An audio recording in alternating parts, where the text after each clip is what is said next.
gracias por haber compartido este intercambio. Yo diría, me pone muy nervioso cuando me dicen como la intervención especial, conferencia magistral, me pone muy nervioso. ¿Correcto? Porque al final lo que pretendo es, no tenemos mucho tiempo, voy a intercambiar criterios alrededor de algunas propuestas que les voy a realizar, que, como todas las propuestas, están sujetas, por supuesto, al análisis, al debate, a la precisión de ciertos conceptos, etc. Dentro de un ratito voy a hablar de la manera en que se ha venido utilizando en las últimas décadas el término utopía. Pero hubo una etapa de la historia del pensamiento, sobre todo del llamado pensamiento marxista, leninista, donde la palabra utopía estaba medio satanizada por lo que ya ahora se ha venido aclarando, una mala lectura de aquel trabajo famoso de Engels del socialismo utópico al socialismo occidental. Según los filólogos, que ahora están traduciendo a Engels directamente del alemán al español, adelante. El error de alguna manera se cometió porque en algunas traducciones se anteponía en el pensamiento de Engels el socialismo utópico al socialismo.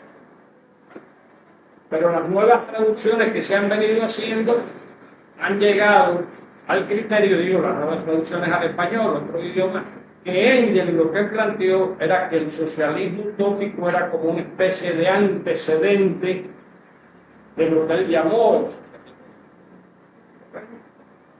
no una antiposición, no una, vamos a decir, superación dialéctica de los conceptos de orden, de historia, de socialismo. Eso lo vamos a ver posteriormente. Lo otro es que cada vez que en cualquier trabajo, digo, la Revolución Cubana, en sus 65 aniversarios, me dicen, ¿por qué en plural y no en singular? Yo digo que en este año estamos cumpliendo sucesivos 65 aniversarios de los primeros grandes acontecimientos y realizaciones de la Revolución. Ya si hablamos en singular, nos quedamos en algo que Fidel mismo aclaró desde los primeros días de la Revolución Cubana comenzó, no triunfó, lo que triunfó fue la insurrección.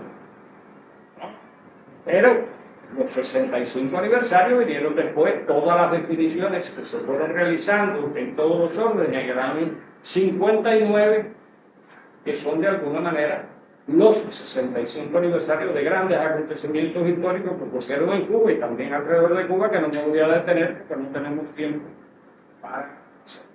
Esa es la primera, las dos primeras aclaraciones. Aquí, no,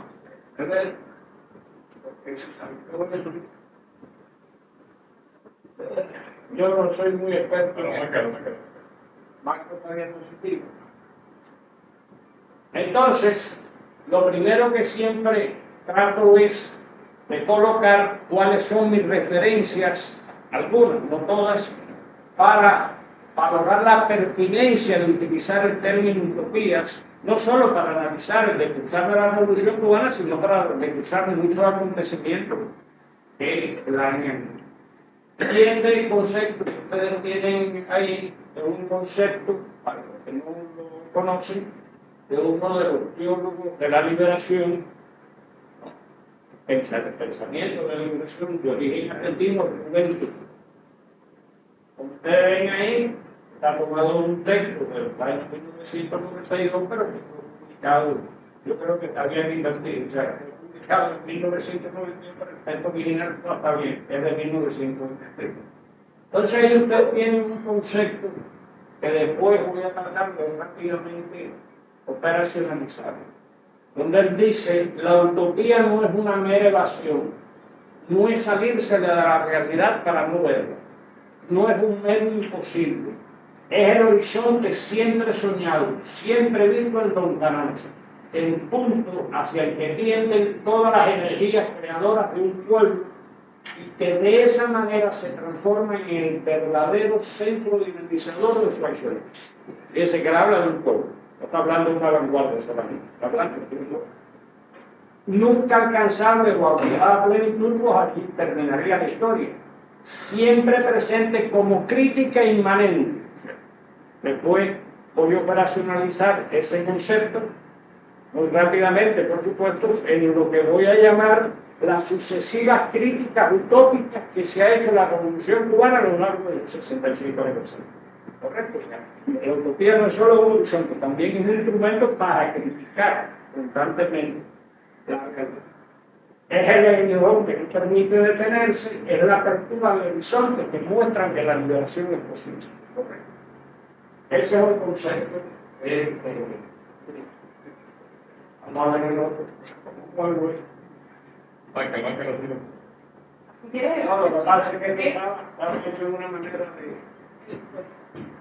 que se iba moviendo, yo me parecía un poco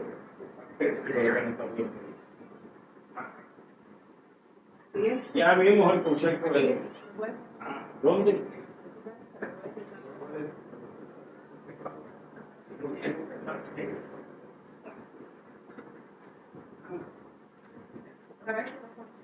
Yo tengo un perro que es... Bueno, correcto. Entonces, como siempre hay que buscar la realidad propia nuestra, la legitimación de las cosas que discutimos. Aquí tenemos lo que planteó Fidel. Voy a decir Fidel, comandante en jefe, no voy a ver todo eso, primer secretario líder histórico de la Revolución Cubana, Fidel. ¿No? Cuando Fidel, en uno de los momentos más complicados que estaba viviendo la Revolución, estamos hablando del año 1992, ¿correcto? Uno de los momentos, el derrumbe del campo socialista, todo aquello, Fidel indica el concepto de utopía, ¿correcto? Y ya lo ven ahí. José Martí, por supuesto, para la Revolución Cubana, Martí decía que los sueños de hoy son realidades de mañana. Y nosotros en nuestro país hemos visto convertidos en realidades muchos sueños de ayer. Una gran parte de nuestras utopías las hemos visto convertidas en realidad. Y si hemos visto utopías que se han hecho realidades, tenemos derecho a seguir pensando en sueños que algún día serán realidades, tanto a nivel nacional como a nivel mundial. O sea, no está pensando Fidel solo en el escenario cubano, no está pensando en todo el mundo. Si no pensáramos así, tendríamos que dejar de luchar. La única conclusión consecuente sería abandonar la lucha, y creo que un revolucionario no abandona jamás la lucha como no deja jamás de soñar. ¿Correcto? O sea, eso es un concepto con el que... ¿cuál es la petita de hacia abajo? Hacia abajo. Yo ya en varios trabajos había venido planteando las utopías de la revolución. 4, 5 se fueron moviendo en la misma medida en que fui continuando mis propias indagaciones sobre la historia de la revolución cubana en el Perú. Lastimosamente no tenemos muchos textos que nos cuenten la historia de la revolución cubana. No tenemos todavía aquí ni siquiera una historia oficial de la revolución cubana. Esa es la realidad que tenemos acá.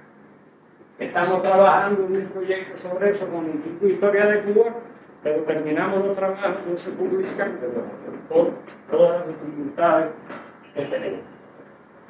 Entonces ahí yo traté de sintetizar lo que llamo la utopía de la revolución cubana en 6 enunciados, 6 grandes enunciados. Por supuesto, ahí cabrían muchas más cosas. Pero uno de esos enunciados es el emprendimiento de un proyecto de desarrollo económico, social, político, ideológico y cultural, no solo es lo económico y social, que además de preservar la independencia y soberanía económica y política del país, coloque a los seres humanos sin discriminaciones de ningún tipo. Todavía en Cuba estamos luchando contra algunas discriminaciones, digamos, o así con toda sinceridad. de ningún tipo como sus protagonistas y principales beneficiarios, así como en sus interrelaciones armónicas con la naturaleza, el medio ambiente y la biosfera. Por supuesto, esto es una actualización en la misma medida en que se ha ido incorporando al quehacer de la Revolución Cubana todo el tema, la preocupación de lo medioambiental, el cuidado de la biosfera, o sea, todo lo que tiene que ver con lo que actualmente se está discutiendo a nivel general con relación a la relación armónica entre los seres humanos y la naturaleza, como parte de la reproducción de todo esto. Segunda utopía, la construcción de una democracia popular, integral, participativa y socialmente representativa, radicalmente diferente a las democracias liberales y burguesas ahora instaladas en la mayor parte de los países del mundo. Esto estuvo desde el primer momento en la revolución. Va a tener que construir una democracia, pero no es una democracia diferente. ¿Correcto? No me detengo en todos los momentos cómo se fue construyendo eso por también razones que no tenemos de tiempo. La otra utopía, la edificación de un socialismo autóctono y por este distinto las transiciones socialistas que en la actualidad se están emprendiendo en otras regiones del mundo. Antes este enunciado era más amplio porque incluía la Unión Soviética, los socialismos reales, europeos, pero en este minuto que lo estamos mirando, todavía se piensa en incluido un socialismo que es diferente al que se está haciendo en China o en Corea o en China, para poner, digamos, los tres experiencias socialistas más dinámicas que podemos tener. Obviamente, eso entre otras razones, porque vivimos en contextos políticos, económicos, culturales diferentes al mundo asiático. Por muy amigos que seamos de Corea, de la dirección china, vivimos en un contexto diferente, totalmente diferente. La institucionalización, aún en los marcos de una economía capitalista mundo, en los marcos en que estamos ahora desarrollando las transformaciones, de un sistema internacional de Estado democrático, justo, multipolar y concomitantemente de un nuevo orden económico, político, informativo, multicultural, fundado en la observación estricta de los principios y normas que conforman el derecho internacional como condición esencial para asegurar la convivencia pacífica entre todos los estados del mundo con independencia de su régimen económico, social, político y sus residuales niveles de desarrollo. O sea, todo ese discurso que también ha venido a lo largo de la historia de la revolución, que de alguna manera es lo que sigue en estos momentos defendiendo la revolución cubana, la revolución política, ¿verdad? De la revolución cubana, por supuesto, con el apoyo, que todos veremos eso, de la mayor parte del pueblo cubano. Esta utopía es la que tiene que ver con América Latina y el Caribe, que al final nuestra patria grande. Es el contexto, nuestro contexto geopolítico y geoeconómico inmediato. Entonces, eso ha estado también presente a lo largo de la historia de la Revolución Cubana, lograr la concertación política, la integración económica de América Latina y el Caribe. Ya en estos momentos, sobre la base del concepto de la Declaración de América Latina y el Caribe como zona de paz, aprobada, como ustedes saben, en la segunda cumbre de la CELAC que se hizo en Cuba a comienzos del 2014. Y esto ha sido ratificado lo posterior de los gobiernos integrantes de la Alianza Bolivariana para los Pueblos de Nuestra América, que realmente es el único mecanismo, vamos a decir, de concertación e integración en que Cuba forma. ¿Correcto? La Alianza Bolivariana. Ya fundada por los entonces mandatarios de Cuba, Bolivia, ya conocemos ahí, Fidel, Chávez y Evo Morales. Y esta sexta utopía que durante mucho tiempo yo no la entendí en mis aproximaciones, es conseguir la normalización, comillas, de las interrelaciones de Cuba con los Estados Unidos sobre la base del estricto respeto a la soberanía, las autoridades políticas estatales de esa potencia imperialista, la soberanía, la independencia, la autodeterminación, el régimen económico y social, así como la integridad territorial de la República de Cuba todavía cercenada por la base normativa. Yo digo que yo no incluía durante mucho tiempo en la utopía. Pero obviamente, a partir de la normalización, vamos a ponerlo también entre comillas, en un trabajo yo dije la anormalización de las relaciones de Estados Unidos con Cuba durante los 2 últimos años de la administración de Barack Obama, evidentemente eso se incorporó. Aquí tenemos al profesor Cabañas, se incorpora como parte de los componentes de la política exterior. Estaba presente, pero no tenía como una virtualidad. Es a partir de ahí, después de los intentos de Carter, donde pienso que esto se incorpora con más dinamismo al ejercicio de la política. ¿Correcto? Ahora, nos movimos con lo que planteaba Rubén Ruiz. La utopía no solo es un horizonte, sino también forma parte de la crítica constante de la realidad. ¿Correcto? Permanentemente hay que estar acercándose a la realidad desde una crítica, vamos a llamarla, utópica. No me puedo detener en esto. Simplemente he estado trabajando con un texto, especie de síntesis de muchos procesos históricos de la Revolución Cubana, en cómo constantemente se han ido actualizando esa utopía, pero que ha sido posible ir actualizando porque la Revolución Cubana en el poder fue fruto a su vez de una crítica utópica, armada y desarmada, del capitalismo subdesarrollado independiente instalado en Cuba en las primeras 6 décadas del siglo XIX. Cuando ustedes releen, si ustedes tienen tiempo, lo que pasó a la historia, como la historia inexorable, que es la autodefensa de Fidel en el juicio de Moncada, Fidel en ese momento plantea la utopía. Si la revolución hubiese triunfado y plantea un conjunto de transformaciones que se planteaba de inmediato emprender la revolución. Por supuesto, ya antes y después del triunfo de la revolución, también vino una crítica desde Cuba, una posición crítica desde Cuba, con los dogmas entonces imperantes en el movimiento comunista, obrero y de liberación nacional en todo el mundo, en especial en América Latina, y en los pocos países del Caribe insular y continental que eran entonces políticamente independientes, que eran muy pocos. Esas últimas críticas se expresaron nítidamente en la primera y la segunda declaración de La Habana de 1960 y 62, respectivamente. Siempre me gusta recordar que esa declaración, la segunda, el Che Guevara la calificó como el manifiesto comunista de la Revolución. ¿Correcto? En el año 1961.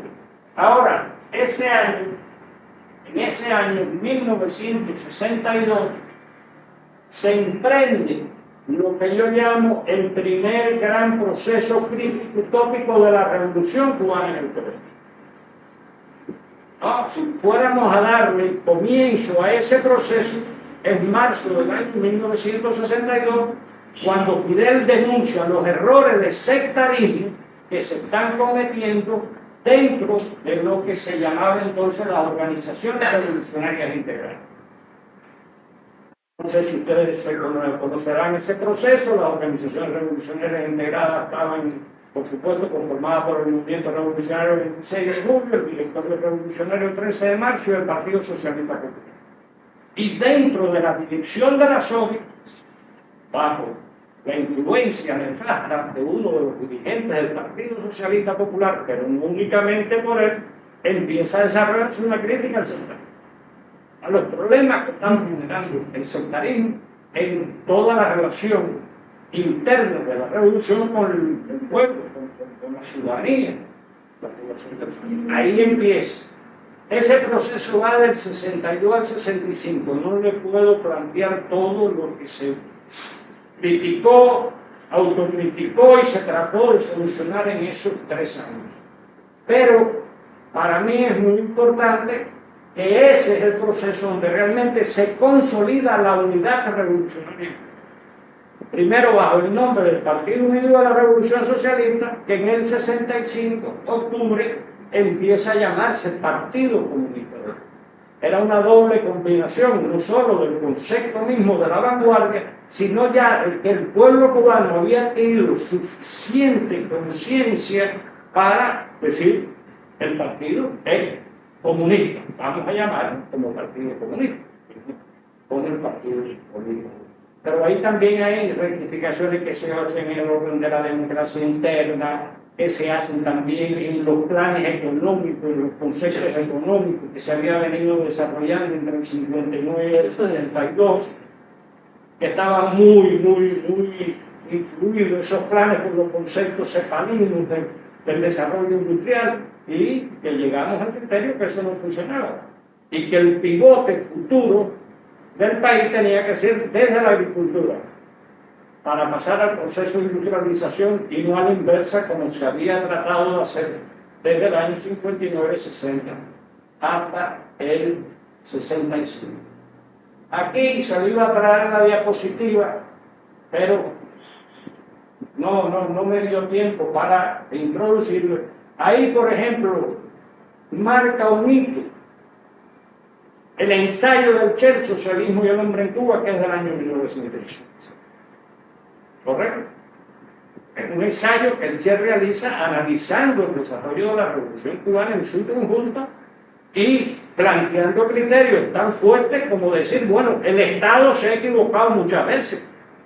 Y cada vez que el Estado se equivoca muchas veces vemos que retrocede el entusiasmo de las masas y ha llegado el momento de emprender una crítica de lo que se ha venido haciendo en los años españoles. Esos conceptos, de alguna manera, van a dar cabida al segundo proceso crítico utópico de la Revolución Cubana que transcurre entre 1970 y 1975. O sea, viene entonces una autocrítica de lo que se había hecho entre el 65 y el año 70. El detonante, de alguna manera, de aquello crítica fue el discurso de Fidel, que hizo Fidel en la Plaza de la Revolución, anunciando que no se había logrado la meta de los 10 millones de toneladas de azúcar. Y es curioso, ese discurso muchas veces se olvida, porque en ese momento Fidel le dijo al pueblo, nosotros somos los que nos hemos equivocado, no son ustedes. El pueblo estuvo a la altura de una zafra de 11 millones y nosotros no pudimos. Si ustedes creen que hay que producir cambios en la dirección, incluso en el mismo, todos estamos dispuestos. La reacción popular, por supuesto, fue que no, que Fidel no renunciara. Pero ese proceso es muy importante, porque ese proceso, el punto de culminación, es el primer congreso del Partido Comunista, que no había tenido congreso desde su fundación en el 65 hasta apenas. Después viene, no me puedo detener mucho en eso, a partir de ese congreso, y desde antes, yo diría un poquito antes del ingreso de Cuba al CAME, 1972, empiezan a tratar de implementarse dentro del funcionamiento de la economía del país los conceptos que prevalecían entonces en el Consejo de Ayuda Mutua Económica, encabezado por los ministros. El modelo económico. Todavía se discute mucho en la historia de la Revolución, hasta dónde aquello fue, no fue, hasta dónde lo pudimos hacer, o no lo pudimos hacer de una mejor manera. Pero lo cierto es que ya a la altura del año 1986, en el tercer Congreso del Partido Comunista de Cuba, Fidel comienza a emprender una crítica alrededor de los errores que se estaban cometiendo por la implementación acrítica en nuestro país de muchos conceptos que prevalecían en la Unión Soviética, en los países integrantes. Aquí no hablo mucho de China porque realmente eso es otra historia, pero en aquella etapa las contradicciones entre la Revolución Cubana y la dirección china fueron muy duras, durísimas. ¿Correcto? No empezaron ahí, empezaron mucho antes. Empezaron desde el año 1965-66, las contradicciones continuas. Pero ahí en ese momento, por supuesto, también había toda una mirada crítica de lo que estaba ocurriendo en China en aquel momento. No hablo de Vietnam, no hablo de Corea, por las condiciones específicas. Vietnam estaba recuperándose de toda aquella guerra, y la solidaridad de Cuba con Vietnam ha sido y seguía siendo, ¿no? Como dijo Fidel, dispuesto a dar nuestra propia defensa. Ahora, ese proceso de 1986, Fidel lo bautiza como el proceso de rectificación de errores y tendencias negativas existentes en la sociedad y en el sistema político cubano y en el funcionamiento de la economía.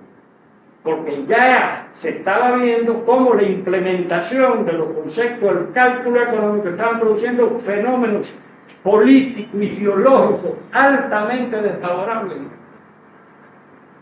Fidel puso todo eso como ejemplo en el memorable discurso que hizo en el año 1987, precisamente en el aniversario de la caída y combate de Chile. ¿Correcto? Y ahí de alguna manera es donde se inicia un proceso que va a llegar hasta el cuarto congreso del partido en 1990. En mi criterio, y lo he planteado en algunos escritos, esa crítica utópica preparó a nuestro país, a la población de nuestro país, para enfrentar todo el impacto que tuvo en Cuba el derrumbe del campo socialista y la desarticulación de la y nos quedamos solos, totalmente solos, prácticamente aislados en el mundo, ¿no?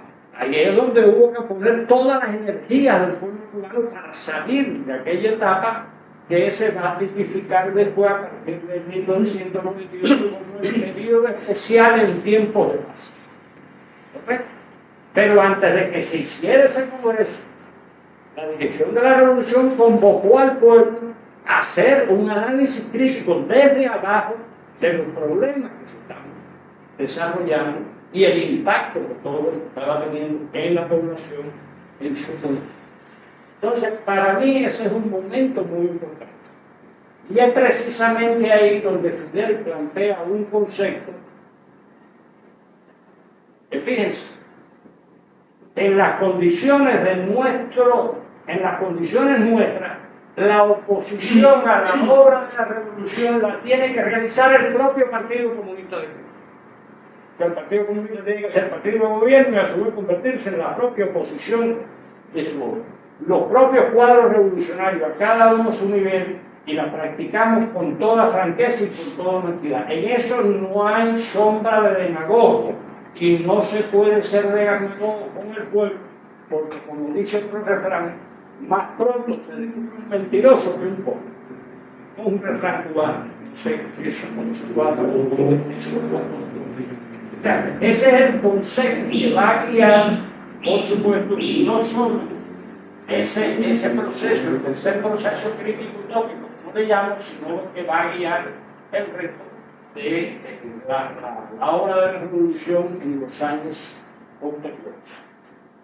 Pero ya a la altura del año 98 ya se están viendo también nuevamente tendencias negativas que se empiezan a producir y errores que se empiezan a hacer en el país. Y ahí nuevamente Fidel emprende otro proceso crítico utópico. Un proceso que, por supuesto, todavía hay que estudiarlo mucho más desde el punto de vista histórico sintético, o sea, mirar cómo se fue desarrollando todo ese proceso que era precisamente superar algunos errores que se habían cometido durante el llamado periodo especial en tiempo de paz. Luego de una autocrítica a continuación. Pero ahí es el contexto en que Fidel plantea este concepto de revolución, que tanto ahora se utiliza.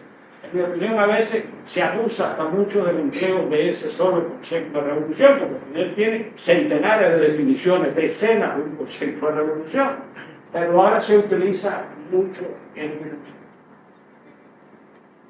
revolución en sentido del momento histórico. No lo voy a leer completo porque es cambiar todo lo que deba ser cambiado. O sea, criticar y cambiar todo lo que se deba haber cambiado. Esa es la lógica tal que tiene que ser la de la revolución. Bueno, tiene todo lo demás, igualdad, ser tratado a los demás, Y termina con una frase: revolución es unidad, es independencia, es luchar por nuestros sueños, vuelve a la utopía, de justicia para Cuba y para el mundo, que es la base de nuestro patriotismo, nuestro socialismo y nuestro internacionalismo. Y Fidel redondea, toca el tema, cuál es la utopía, por la que hay que seguir avanzando. ¿Correcto? Y ahí no me detengo mucho más, muy rápidamente. Ahí viene algo que he estado trabajando, de cuáles son los 5 grandes procesos críticos tópicos de la revolución cubana en el poder. Ahí viene otro proceso, que es del 2007 al 2018. En este caso, el proceso encabeza Raúl Castro, general de ejército. No voy a volver a decir eso, ¿no? En aquel momento a cargo de la dirección del partido por la salud de Fidel. ¿Y cómo comienza Raúl aquel proceso? Convocando a un debate crítico dentro del socialismo, ¿no? Fidel había estado trabajando, a eso voy a volver después, dentro de aquellos años, en lo que él llamó la batalla de ideas, ¿no? Que a veces decía, no, batalla de ideas en el orden ideológico, político, no, batalla de ideas que conllevaba incluso mirar los problemas que se estaban presentando dentro de la sociedad, los problemas que se estaban presentando dentro de la comunidad, los problemas que se estaban presentando en esto que ahora llamamos, antes llamamos, colocados en situación de vulnerabilidad. Bueno, todo eso se empieza a mirar, Raúl empieza a mirar, que él lo había estado desarrollando, pero evidentemente su salud ya no le permitió continuar él encabezando esa crítica utópica, y la emprende, por supuesto, Raúl. Tampoco le puedo hacer muchas historias, eso es un discurso de Raúl Castro del año 2007, y ahí entonces, como resultado de todo ese proceso, que no fue un proceso de cúpula, sino como siempre se convocó a la población a discutir, 4 millones, y no recuerdo tanta asamblea con la participación del pueblo, donde la gente empezó a plantear cuál era su mirada crítica de la voluntad europea, cada uno dentro de su pensamiento. Y eso es lo que va nutriendo ya el primer documento que se hace en el 6º Congreso del Partido Comunista de Cuba, donde se aprueba la que ahora podemos llamar la primera versión de los lineamientos de la política económica y social del partido. ¿De acuerdo? La primera versión, ¿correcto? Buena parte de esos lineamientos no fueron cumplidos. Bueno, en aquel momento se hizo también una conferencia nacional del Partido Comunista de Cuba para discutir los problemas que tenían que ver con la vida interna del partido, los medios de comunicación, la educación, o sea, de los problemas.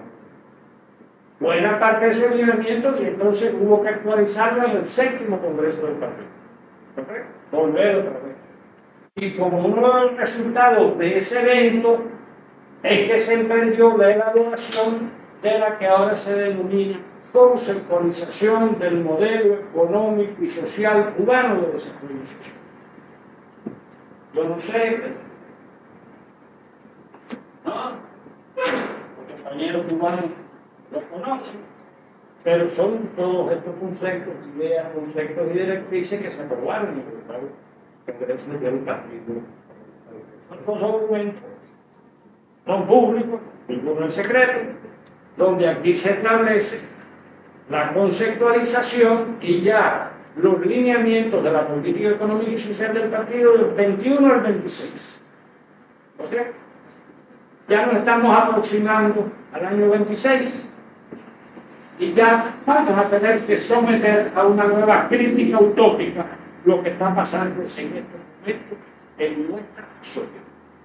No me voy a detener mucho en eso, porque igual no tengo que decírselo, pero los visitantes sí tienen que saber que estamos en un momento enormemente complicado. Y ese momento enormemente complicado, vamos a decir, a lo mejor menos, a lo mejor más que otros procesos, nuevamente requiere hacer, desde mi punto de vista, un abordaje crítico, utópico de lo que está pasando en la sociedad cubana, en la sociedad, en el sistema político, en la ideología, en la cultura, en todas las esferas de la sociedad. Esa conceptualización es la que está en estos momentos, sirve como guía teórica conceptual de lo que se llama el modelo actual económico y social cubano de desarrollo socialista. Fíjense que le puso el nombre de cubano, porque no es un modelo para exportación ni con pretensiones de que esto vaya, es nuestra propia mirada de lo que hay que hacer o debemos hacer en Cuba. ¿Correcto? Esa contextualización y esos lineamientos para el criterio 21-26, que es el documento que le he enseñado, fueron actualizados en el octavo Congreso del Partido Comunista de Cuba, efectuado en los primeros meses del 2021, donde el ya primer secretario del partido, Díaz Canel, en ese momento asume no solo la presidencia del que se llamaba el Consejo de Estado de Ministros, sino del partido. Una de las ideas centrales que plantea es que lo más revolucionario dentro de la revolución es y debe ser siempre el partido, así como el partido debe ser la fuerza que revoluciona la revolución. De otra manera de decirlo menos, la revolución tiene que estarse revolucionando, autocriticándose para auto-revolucionar. Una idea central. Ahí viene una pregunta que yo no la quiero, por supuesto, mucho menos someter a la consideración de ustedes. ¿Está el partido revolucionando la revolución en estos momentos? ¿Correcto? Entonces, a partir de algunos elementos, solamente algunos indicadores que yo creo que ponen luces rojas, alertas de temas que tenemos que abordar. Por supuesto, cuando ahora hablamos fundamentalmente de la crisis económica, del impacto del bloqueo, en fin, de todos los problemas económicos, sociales, ideológicos, culturales que están afectando a la sociedad. O sea, en este momento estamos en un momento muy difícil, reconocido por todo el mundo. Muy difícil. Probablemente algunos dicen el momento más difícil. Yo digo, bueno, a veces se nos olvida el periodo especial, que fue mucho más difícil a veces que este. Se nos olvida los primeros años de la revolución, que fueron también mucho más difíciles que este. Pero la memoria histórica, ¿no? Por supuesto, de generación en generación se va perdiendo memoria histórica. Los que ya andamos cerca de, estamos entrando en el decenio de los 80, porque ya estamos en los 70 y tantos años que hemos vivido todo ese proceso, digo, pero oiga, pues dice lo que pasó en el periodo especial. Es verdad que ahora hay apagones, muchísimo. En el periodo especial lo que habían eran nubes. No, se nos olvida eso. Ahora falta la energía eléctrica en algunos lugares más que aquí, pero en el periodo especial había algo así como 8 horas de energía eléctrica y 12 horas y 16 horas de energía eléctrica. La situación era mucho más complicada. No había transporte, ni camellos, que comenzaron después a hacerse. Porque no vivieron aquí, los que vivimos aquí nos recordamos que a las personas que vivían a 12 cuadras, a 12 kilómetros de su centro de trabajo, se les vendieron bicicletas chinas para que pudieran ir a trabajar porque no podían llegar a su trabajo. Ahora a veces hay gente que dice, ¿por qué ahora no nos venden bicicletas chinas? Los precios del transporte en las situaciones. Pero aquí lo que yo traté de registrar en este y en dos cuadros que voy a repetir con ustedes es como todo eso se está reflejando dentro de los comportamientos políticos de la población. Vamos a decir, dentro de los comportamientos políticos de la población políticamente activa del país. Lo digo sobre todo para los compañeros que no son de Cuba, porque aquí la edad de la población económicamente activa es 18 años. Pero desde la primera ley electoral del país, que fue la del año 1976, a los jóvenes de 16 años ya se les da derecho.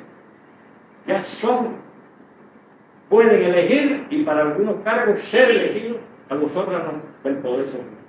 Entonces, por lo tanto, hay una diferencia entre la población económicamente activa y la políticamente activa. En Cuba se está políticamente activo legalmente desde los 16 y laboralmente a partir de. Entonces aquí, lo que yo he venido observando son algunos indicios de lo que yo voy a llamar con toda franqueza una erosión de la hegemonía del proyecto. ¿Correcto? No es del proyecto esté en peligro. ¿Correcto? Por lo menos lo que uno ve en el corto plazo. Pero si hay una erosión de la hegemonía del proyecto dentro del sector importante de 16 años, y eso hay que tomarlo en consideración. El indicador que yo tomé ahí son dos indicadores. Este fue el referendo que se hizo el 24 de febrero del 2019 para aprobar la nueva Constitución Socialista de la República Dominicana. Cuando uno relee todo el texto constitucional, en esa Constitución de alguna manera se llevó al ordenamiento jurídico muchas de las utopías de la Constitución, esas que yo fui mencionando, sin discriminación de ningún tipo, y eso de alguna manera después se va a reflejar en el Código de la Familia. Una de las discriminaciones que existían en Cuba y que todavía existe es la homofobia, ¿correcto? Eso de alguna manera se expresa en la votación popular del Código de la Familia. Fíjese, más allá de los datos que fueron muy fuertes, de suma, tensiones, otro número en blanco, en la aprobación de la Constitución, mire después cómo se comporta en el Código de la Familia. Fíjense, de 1.889.000 sumas, tensiones, votos muy en blanco, pasa a 4.700.000 personas que no votó positivamente. Lo cual indica todavía cuántos temas tenemos que seguir abordando críticamente de los fenómenos que ocurren dentro de nuestra sociedad, porque no es otra, es dentro de nuestra sociedad que se produce un hecho de protección. Entonces, eso hay que observarlo, por lo menos para mí, yo digo, lo tomo como un indicador. No me voy a poner a hablar de la caída de la economía, de cómo no crece, que más bien decrece, ¿no? De los problemas que obviamente eso está generando en la sociedad cubana en este momento, en su economía, todo, incluyendo el fenómeno migratorio. Por eso no me voy a detener por eso. Y aquí tenemos también entonces una comparación de los resultados entre las dos elecciones, diputados a la Asamblea Nacional del Poder Popular, la que se hizo en el 2018 y la que se hizo el año pasado. Fíjese cómo ahí también se expresa entre una y otra elección una suma de las abstenciones, votos, nulos y blancos.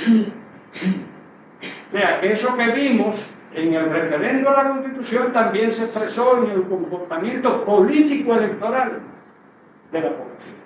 Y, por supuesto, hay un incremento de la cifra, como se ve, de más de 1 millón entre esos 5 años.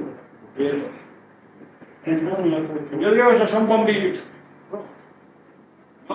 Que tenemos, cuando digo que tenemos, estoy hablando como científicos sociales, no como decision makers, pero que tenemos que tener en cuenta tanto como científicos sociales como ciudadanos, también a la hora de mirar los procesos que se están dando.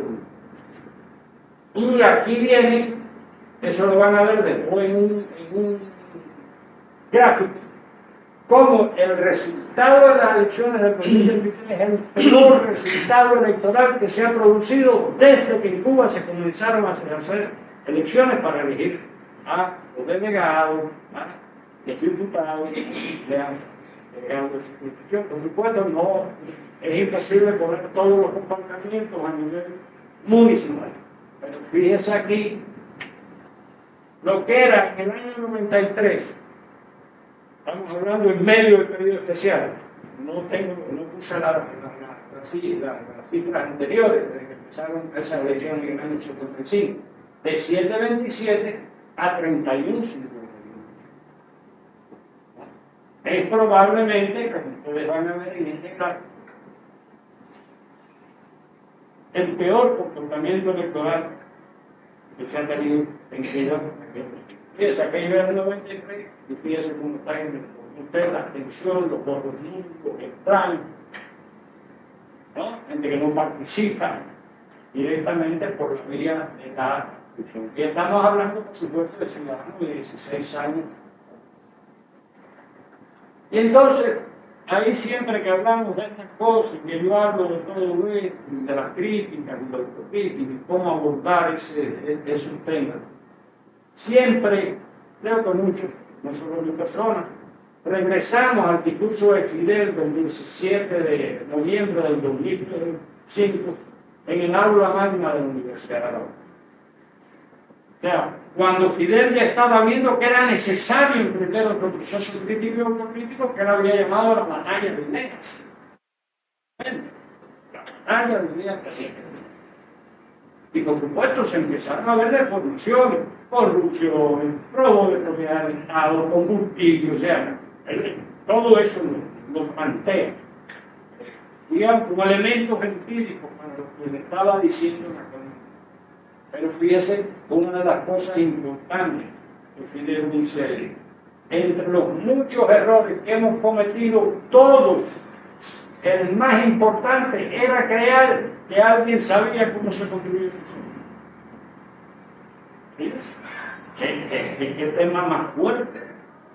Después de estar nosotros pregando durante muchos años construir un socialismo diferente. Es un error que nosotros. Pero ahí viene este otro concepto que yo siempre me gusta recordar. Este país puede autodestruirse por sí mismo. Esta revolución puede destruirse. Los que no pueden destruirla hoy son ellos, nuestros enemigos. Nosotros sí. Podemos destruirla y sería culpa nuestra. De alguna manera también es una reflexión crítica de Fidel lo que pasó con el cambio socialista. ¿Correcto? Que se autodestruyó, ¿no? El desmerengamiento, Fidel le llamó un momento lo que pasó. Bueno, tuvimos muchas experiencias de los socialismos europeos, incluyendo la Unión Soviética, que se autodestruyeron a sí mismos, con sus propios errores, por no solucionar. Y yo creo que eso es un tema que en estos momentos, a partir de eso y otros elementos, son conceptos que tenemos que subir. Aquí yo cerré con un recuadro, con un pensamiento de Martí: ser bueno es el último modo de ser dichoso, ser culto es el único modo de ser libre, pero en el común de la naturaleza humana se necesita ser próspero para ser bueno. Un concepto martiano muy fuerte. Ya si no hay prosperidad, lograr que las personas es mucho. Pero hay otro pensamiento para mí, con esto voy a terminar, que también martiano, José Martí, donde Martí dice y nos dice, ¿correcto? En el periódico, en la cátedra, en la academia, por eso digo nos dice, debe llevarse adelante el estudio de los factores reales del país. Conocerlos basta sin vendas ni embagues, porque el que pone de lado por voluntad de olvido una parte de la verdad, cae a la larga por la verdad que le faltó, que crece en la negligencia y se derriba todo lo que se levanta sin ello. Resolver el problema después de conocer sus elementos es más fácil que resolver el problema sin conocer. Esto nos plantea a la comunidad, nosotros, los académicos, los científicos, los periodistas, la necesidad de profundizar en los procesos. O sea, ¿dónde están las causas más profundas de esto? Estoy poniendo solamente comportamientos políticos de la corrupción, o hay otros más complicados que eso que tenemos. Y yo creo que esto es un llamamiento que, en mi concepto, tenemos que ponerlo en perspectiva de lo que va a ser próximamente el 9º Congreso del Partido Comunista de Cuba. Bueno, se había hablado en una conferencia nacional del partido antes, esa conferencia ya no se habla, seguramente se va a ir directamente al Congreso, y ojalá, pienso yo, en mi criterio, a partir de lo que me dije, que ese proceso para el próximo Congreso debía ser precedido de un profundo análisis crítico y autocrítico de los problemas que están pasando en la sociedad. Pero como hicieron en los congresos anteriores, convocando a la población a expresar sus criterios con relación a todos los problemas que están visualizando y sobre todo a los grandes problemas que están afectando la vida cotidiana. Muchas gracias. Dejo ustedes.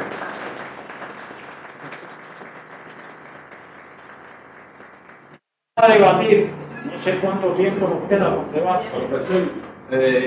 Primero que todo, un inmenso agradecimiento del orden personal y creo que colectivo también por la presencia suya, siempre amena e inteligente. Mire, me alegro que usted haya reforzado y sobre todo para los que nos visitan, que hay más del concepto de revolución. Entre los méritos de la utopía de la comandante jefe que usted dijo, está reconceptualizar todas aquellas cuestiones que van pasando en nuestro proceso con un concepto nuevo de revolución, comenzando por el de 59, que no es más que la rebelión, la revolución de los obreros y los campesinos. Cuando uno estudia, exactamente, cuando uno estudia el año 59 y 60 como ejemplo, hay en cada uno de ellos por lo menos 15 conceptos de revolución. Ahora, yo le voy a decir algo que forma parte de mi utopía personal. Yo nunca he impartido historia de Cuba y no tengo la experiencia que tengo con compañeros aquí en el ámbito docente en cuanto a experiencia. Mire, el año 71 y 72 eran un año de la influencia excesiva y año de la productividad. Y en aquel momento, lo que éramos un poquito más curiosos para estudiar lo que estaba sucediendo en nuestro país, como usted dijo, había muy pocos términos. Hablaban de una dicotomía o de una diferencia de opiniones entre algunos de nuestros dirigentes entre llevar la revolución por la industria ligera o por la industria pesada. Y mencionaban al comandante Che Guevara, a Rafael Rodríguez, entre otros dirigentes. En el hecho de que nuestra revolución, en vez de ir por supuestamente, por la industria pesada, de haber ido por la industria ligera, eso hubiera traído algo más cercano a lo que posteriormente y hasta hoy hemos vivido en cuanto a no perder los oficios, en cuanto a poder aprovechar más la estructura económica de las tierras cubanas, algo así o no. Y lo segundo, que siempre me ha preocupado, y lo explico en ocasiones sí a mis estudiantes, pero que me quedo con la duda. Cuando uno analiza, al menos en mi pensamiento, reitero utópico, por eso me alegro del tema que usted trata, la historia, la escuela de historia, cuando estaba haciendo mi maestría, que usted tuvo el honor que también me diera clase, y cuando uno analiza el pensamiento de la escuela política, uno ve que se habla de transición en el socialismo.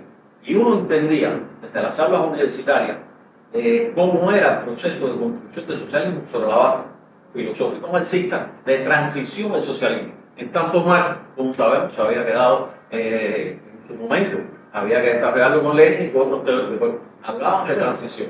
De pronto, yo, en mi carácter neófito, veo que desde el aparato ideológico se empieza a hablar primero de socialismo, ya conceptualizado, algo con pies humanos, y después el socialismo cubano. Pero entonces yo al menos noto, cuando explico esto en el CDR, a los alumnos, en la Asociación de Combatientes, en otros lugares que me han tocado poner, yo noto que eso forma parte también de nuestro vacío, por decirlo de alguna manera, en el orden ideológico a la hora de explicar los acontecimientos.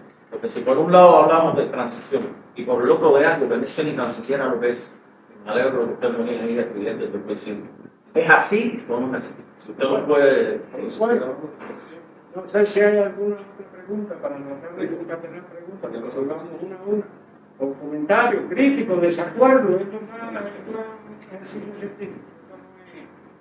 ¿No? Sobre ese tema que está planteando el compañero, hay una discusión infinita. ¿Correcto? Y aquí se ha ido pasando en los diferentes temas. ¿Correcto? En los años 65, cuando hablo de los años 65, se empezó a trabajar con el concepto muy de Fidel, muy del Che, tal vez el Che primero que Fidel, habría que ver quién lo dijo primero, la construcción simultánea del socialismo y el comunismo. Esa es la definición de la década del 60. Primera mitad de la década. Construcción simultánea del socialismo y el comunismo. Ni siquiera se utilizaba el concepto de transición, construcción simultánea. El Che lo explicó porque él lo veía en el socialismo y el hombre de Cuba. ¿No? Durante mucho tiempo, alguna persona decía, no, pero eso era un concepto del Che, no era un concepto de Fidel. Yo digo, ojo, no. El 1 de mayo de 1966, Fidel hizo un discurso en la Plaza de la Revolución, San Martín, criticando a la manera en que se estaba abordando el asunto en los países socialistas europeos. Y aquí llegó el socialismo y después empezó el socialismo desarrollado y después va a venir el comunismo, ¿no? Que era el concepto de Khrushchev, que estamos a las puertas del comunismo. Fidel critica ese concepto. Es un discurso en la plaza, dice, yo aquí no le puedo dar una clase filosófica, nada de eso. Pero en las condiciones de nuestro país, tenemos que crear las condiciones para aplicar simultáneamente las dos fórmulas de Marx. Porque Marx decía que en la etapa socialista era cada cual según su trabajo y en la etapa comunista cuál su necesidad. Y fíjate, si aquí vamos a tener que aplicar cuando las condiciones lo permitan las dos fórmulas simultáneamente. La fórmula a cada cual según su trabajo para la población que esté en edad laboral y que se incorpore al mercado del trabajo. Pero ¿qué vamos a hacer? Ya él está viendo todo lo que tenía que resolver. ¿Qué vamos a hacer con una madre que tiene 5 hijos, que no le alcanza el dinero ni para mandar prácticamente a la escuela? El muchacho hay que darle escuela gratis, círculos infantiles gratis, con alimentación incluida. ¿No? ¿Qué vamos a hacer con aquellas personas que tenemos que atenderlas a partir de sus necesidades, no a partir de su capacidad, ¿verdad? Se empieza a hablar de todo, ¿correcto? Ahora, ya en el primer congreso del partido, yo diría que la autocrítica más profunda y desgarradora que se hizo Fidel, como autocrítica, porque él asumía toda su responsabilidad, no la dirección, nosotros no, yo, también, el responsable, está en el primer congreso del Partido Comunista de Cuba, la información. O sea, él dice, hemos cometido errores de idealismo, pensando, empieza toda una reflexión crítica. Y ese es el congreso que de alguna manera aprueba el llamado nuevo sistema de dirección y planificación de la economía. ¿Correcto? Que es lo que después Fidel va a criticar 10 años después por todos los problemas que hay. Pero ahí efectivamente es un tema que no nos terminamos de poner de acuerdo en qué etapa estamos ahora. Estamos construyendo el socialismo, ya construimos el socialismo. No, al final yo creo que tenemos que mirar, ¿no? Estamos en una transición. Y esa transición no puede tener otro nombre que una transición hacia el socialismo, porque en estos momentos no podemos pensar que en las condiciones del mundo de hoy se va a poder avanzar hacia la construcción del comunismo. No es una transición. Había un sacerdote, no era nicaragüense, no recuerdo de dónde, qué parte de España, había el Gorostiaga, que permanentemente él hablaba de las transiciones difíciles. Por supuesto, estaba muy concentrado su mirada a lo que estaba pasando en Nicaragua, pero eso lo podemos generalizar. Nosotros seguimos estando en medio de una transición enormemente difícil, no solo por la correlación de fuerzas negativas que tenemos en el entorno, porque ahí está la agresión de Estados Unidos. O sea, eso de que vamos a normalizar las relaciones con Estados Unidos, que yo dije que el único había incorporado una utopía, eso se empieza a incorporar con Obama. Yo dije, Obama lo que hizo fue a normalizar. Ya vimos que después lo que regresaron fue a normalizar las relaciones con Cuba, la agresividad, Trump, Biden, que algunos pensaban que Biden que iba a cambiar política. Bueno, hizo algunos cambios, etcétera, pero no ha abandonado el núcleo fundamental de la política norteamericana, que destruirá la revolución cubana, es derrotarla, no solo a la cubana. Ellos tienen una obsesión con eso. La cubana hay que terminar, porque consideran además que nosotros somos las fuentes del mal, como decía. ¿Quién era que decía eso, caballo? Que Cuba era la fuente del mal, era los del Santa Fe, ¿no? Los redactores del mal. Ir a la fuente del mal. Ahí la fuente del mal sigue siendo Cuba. Ahora incluyen Venezuela, Nicaragua, etc. Pero Cuba. Entonces es una realidad en la que tenemos que desarrollar lo que vamos a llamar nuestra transición difícil a algo que seguimos llamando, y creo que debemos seguirlo llamando, socialismo. ¿Correcto? Más allá de todas las cosas que podamos reflexionar y discutir. De todas maneras, mi propuesta, mi concepto principal es que estamos trabajando en lo que podemos decir un mundo en transición o en muchas transiciones, para no quedar con una sola. ¿Y cuál es la responsabilidad desde acá, desde aquí? La responsabilidad que yo creo que la está asumiendo con toda consistencia el gobierno, el partido, el gobierno presidido por Díaz Canel, es que tenemos que tratar de insertarnos en este mundo que está cambiando, ver cuál es la mejor manera de insertarnos en este mundo que está cambiando. Bueno, dijimos, queremos incorporarnos a los BRICS. Yo no sé si algún día los BRICS van a aceptar, ¿correcto? Eso es otra cosa. Pero ese mundo que está transformándose, que está cambiando, que se está hablando de lo que algunos llaman un mundo multipolar, a esa es la apuesta nuestra, que el mundo sea multipolar. La apuesta nuestra es que formemos parte de eso que se llama ahora el sur global, que formemos parte del sur, antes que se le llamara global, el sur, del movimiento de países no alineados, grupo de los 77 más China, en lo que tiene que ver con nuestras relaciones, vamos a decir, en el resto del mundo, y en lo que tiene que ver con América Latina y el Caribe, nuestra patria grande, para usar el concepto de Martín, hacer todo lo posible porque se convierta en realidad eso que yo digo en la utopía, América Latina y el Caribe como zona de paz, la integración, la cooperación, la concertación política, como parte precisamente de un proyecto que no empezó ahora. Ese era el proyecto de José Martí. Impedir a tiempo, con la independencia de Cuba, que Estados Unidos se extiendan con esas fuerzas más sobre sus hermanas repúblicas de América. Esto lo dijo José Martí, ¿correcto?